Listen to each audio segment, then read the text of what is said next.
Hello again, biology students. Ms. Forsyth coming at you one more time for just a quick overview on how to complete your Coral Reef Biodiversity CER investigation assignment.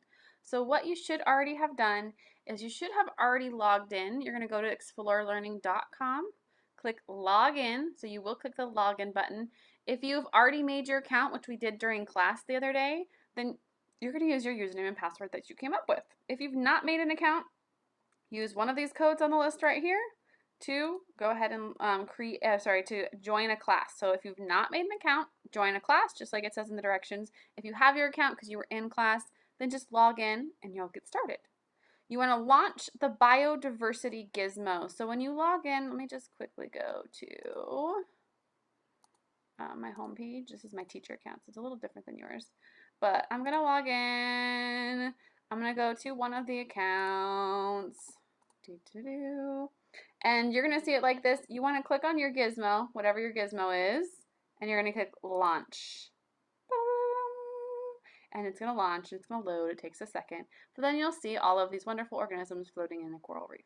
Okay? Our investigation today is we are going to look at how invasive species affect the biodiversity of an ecosystem. Okay, so biodiversity is what we've been talking about all week. We're going to look at how one factor, and that factor is invasive species, affect the biodiversity. So you'll see there's some different tools here, and the tools are all highlighted down here in this little screenshot. Okay, you have a data tab, which is going to show you the data of organisms over time. So you have your time, and you have your data, your population sizes. You also have a summary tab, which just basically gives you an overview of the conditions within the reef. Okay, so here are the conditions. We are going to just look at the factor of invasive species. So you're going to, from the drop-down menu over here, select invasive species. When you do that, what you'll notice is you'll see two options for species. You just need to choose one. If you want to do both, go for it, but your data is not going to be as accurate. If you want to do both, you need to do them one at a time and then do both to see if those factors are affected, okay? So I'm going to select the red lionfish for our example right now. And then once I have selected that, you want to make sure you haven't played around with the gizmo too much. So you can just, you click restart first of all if you have years advanced. If you have any other settings done, you want to return it to original settings. And then again, check that red lionfish. We'll advance, and you want to get at least 10 years worth of data. So I'm going to get 12 years worth of data because why not, right? Or 13, I guess I went one more year. So what you notice here is we only see 4 populations on this graph. And that's because only these first 4 are highlighted.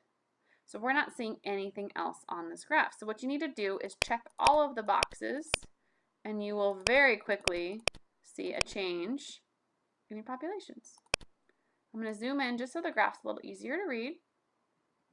And you can see over 10 years' time, as the lionfish was introduced and growing exponentially, you can see some populations declined, other populations increased, and increased slightly. So increased slightly, increased dramatically, drastically decreased, or slightly decreased, like these ones over here.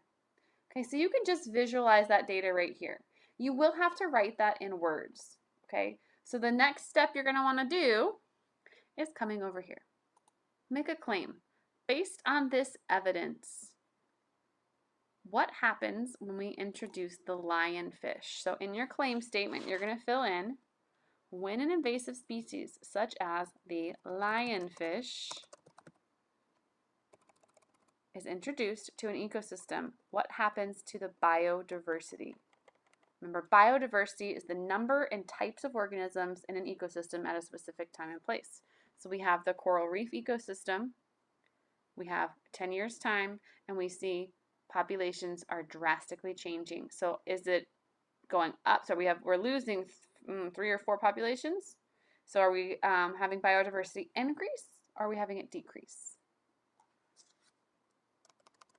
I'm going to say that's a decrease, right? Because we're losing out on the number of species in that area at the time period. What data do we have that supports this claim? This graph is our data. So what you can do is take a screenshot of that graph. Okay? You can do that by just clicking this camera button right here.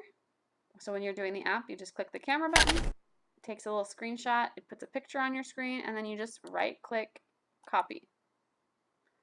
come to your document. Okay, you're on your document, and then you're going to go same thing, right click, paste. Whoa, it brings a giant picture. Resize the picture. You don't need it that big. Okay, now you've got your data. It does say right here, you need to have the screenshot and explain it in words. So that's where you're going to go in and start explaining what you see. So what do you see? Lionfish population, which is what we added, exponentially increased, because you can see right away it goes from like 0 to 50, and then it's at like 100 in the next 5 years, and then it's at like 150 over the next 5 years.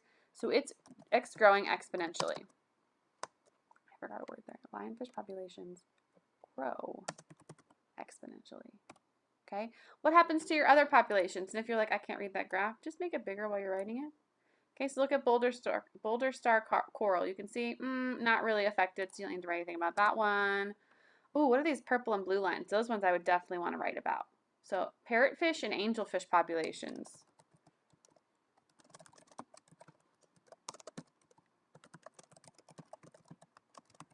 Drastically decrease. And by year 8 are diminished. That diminished means they're gone. Right? You don't see them at all. They're gone to 0. So those populations die out in the 8th year of the lionfish being in the ecosystem. Are there any positives? Are there anything that happened to other species? Well, you can look back at your graph again. Oh, what's this orange line? The orange line is our sea turtle. Oh, our sea turtle population. Let me see, make sure that's right. I'm just going to come over here. Oh, hold on. No, that's not the sea turtle. That's our sponge population, right? So, see, I almost said sea turtle. So sponge population went way up. So sponges increased. So then you can go over here and say sponges increased. And think about it.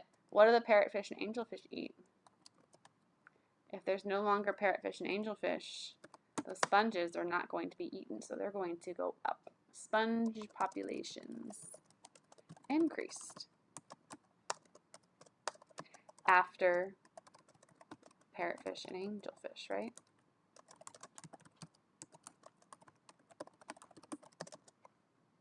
Okay, so this is your evidence. These statements are your evidence statements. That's all you need to include. What data do you have? How does that support it? Okay, so now right here, what would your reasoning be? So why does this affect biodiversity of the ecosystem? So before you can answer that, you need to tell me what biodiversity is. So that should be part of your reasoning. Biodiversity is what? I'm not going to fill this part in because I want you guys to show me what you know. Okay? So biodiversity is, you tell me what it is in your own words. Okay? When the lionfish which is an invasive species,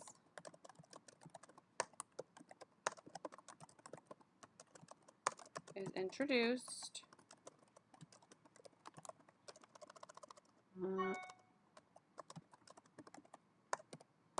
man, my typing is off today, you guys.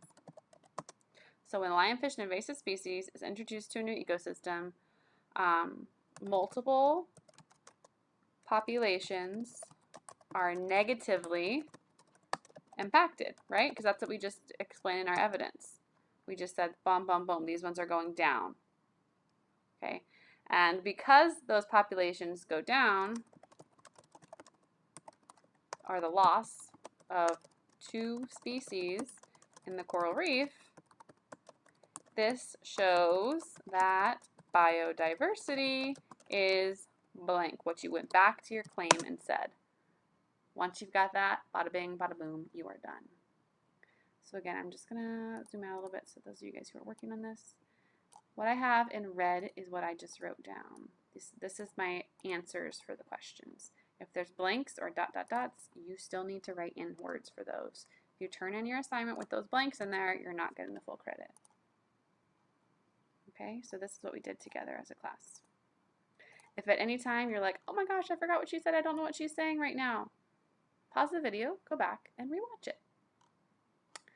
This video of how to complete your Biodiversity CER has been brought to you by the wonderful Mrs. Forsyth. Have a fantastic Friday. Remember, there is no class, no school on Monday. We will see you back in Class Connect on Tuesday. Adios.